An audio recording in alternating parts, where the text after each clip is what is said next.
দেশের রাজনৈতিক প্রেক্ষাপটে এখন আলোচনার কেন্দ্রবিন্দুতে গণভোট ও জাতীয় নির্বাচন। এ নিয়ে রাজনৈতিক দলগুলোর মধ্যে দেখা দিয়েছে ভিন্ন মত। বিএনপি যেখানে একই দিনে জাতীয় নির্বাচন ও গণভোটের আয়োজনের পক্ষে মত দিয়েছে, সেখানে জামাত ইসলামী বলছে দুটি ভোট একসাথে করা বাস্তবসম্মত নয়।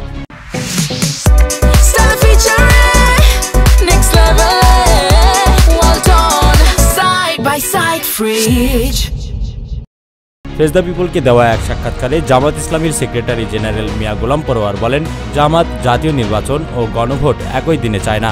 গণভোট আলাদা দিনে, বিশেষ করে নভেম্বর মাসেই হওয়া উচিত। আমরা পরিষ্কার বলেছি যে আমরা একই দিনে জাতীয় নির্বাচন এবং গণভোট হোক, এটা আমরা চাই না। আমরা নভেম্বরে গণভোট একটা টাইম লাইন বলেছি যে এটা জাতীয় নির্বাচন আগে হতে হবে। কেন হতে হবে?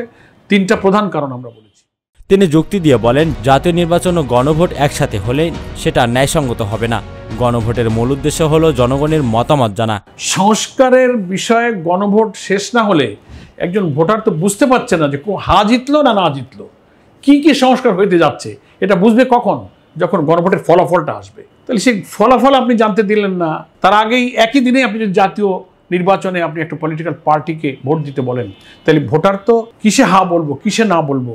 সাংবিধানিক, রাজনৈতিক, জনপ্রশাসনগত এই যে 6টা কমিশনের সংস্কারের কিতে আমি হা বলছি, কোনটা মানছি আর মানছি না, এটা তো ভোটারের কাছে আগে পরিষ্কার করতে হবে। তো পরিষ্কার হবে কখন? গণভোটের রেজাল্ট হওয়ার পর। জাতীয় নির্বাচনের ভোট আর গণভোট একদিনে দিলে এটার হক আদায় হয় না, কারণ গণভোটের ওপিনিয়নটা, ফলাফলটা ভোটারকে আগে জানতে হবে। গোলাম পরোয়ারের মতে একই দিনে দু ধরনের ভোট, একটি গণভোট হ্যাঁ বা না এবং অন্যটি নির্বাচনের প্রতীক চিহ্নে ভোট দেওয়া। এতে ভোটারদের সময় লাগবে অনেক বেশি, ফলাফল ঘোষণাতেও দীর্ঘসূত্রিতা দেখা যাবে। একটা ভোট কেন্দ্রে বাংলাদেশে 4000, 4500, 5000, 6000 করে ভোটার আছে একটা ভোট কেন্দ্রে। তো একটা ভোট কাস্ট হতে কত মিনিট সময় লাগে আমরা হিসাব করে দেখেছি। একটা ব্যক্তিকে যদি ভোট কেন্দ্রে ঢুকে 2টা বুথে গিয়ে বা একই বুথে বুঝে শুনে 2টা জায়গায় সিল মেরে ভোট দিতে হয়, অনেক সময় লাগবে। দেখা যাবে যে টাইমের মধ্যে ভোট কাস্টিংয়ের টাইম থাকবে, ভোট টাইম শেষ হয়ে যাবে, অনেক ভোটাররা দিতে পারবে না, বাকি থাকবে। জামাত মনে করে গণভোট ও জাতীয় নির্বাচন একসাথে হলে ভোটাররা মানসিকভাবে চাপে পড়বেন এবং প্রশাসনিক জটিলতা বাড়বে। ভোট কেন্দ্রের শৃঙ্খলা ও নিরাপত্তা বজায় রাখাও কঠিন হয়ে উঠবে। বেশ কিছু ভোট কেন্দ্রে প্রতি নির্বাচনে কিন্তু সহিংসতা হয়, গণ্ডগোল হয়।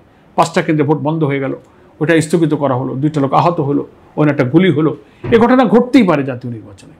তাহলে একই দিনে যখন গণভোটেরও একটা বুথ, জাতীয় ভোটেরও একটা বুথ, একটা ভোট কেন্দ্রে মারামারি হলো, দলে দলে প্রার্থীতে ভোট বন্ধ হয়ে গেল। প্রিজাইডিং অফিসারের তো অধিকার আছে আইনে, ভোট বন্ধ করে দিলেন। তাহলে গণভোটের কি হবে? তাহলে গণভোটের ওই বুথেও তো মারামারি হলো, বন্ধ হয়ে গেল, তাহলে আপনি গণভোটের রেজাল্ট পাচ্ছেন না। এটা ক্রিটিক্যাল অবস্থা তৈরি হবে। ডিউ টু দ্যাট কজ আমরা বলেছি 2 ভোট কখনো একদিনে হতে পারবে না। সেই জন্য আমরা বলেছি একই দিনে নয়, নভেম্বরেই গণভোট দিতে হবে।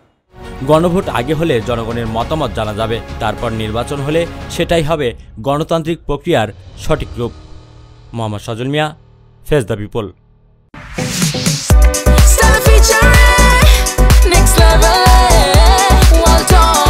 Side by side fridge.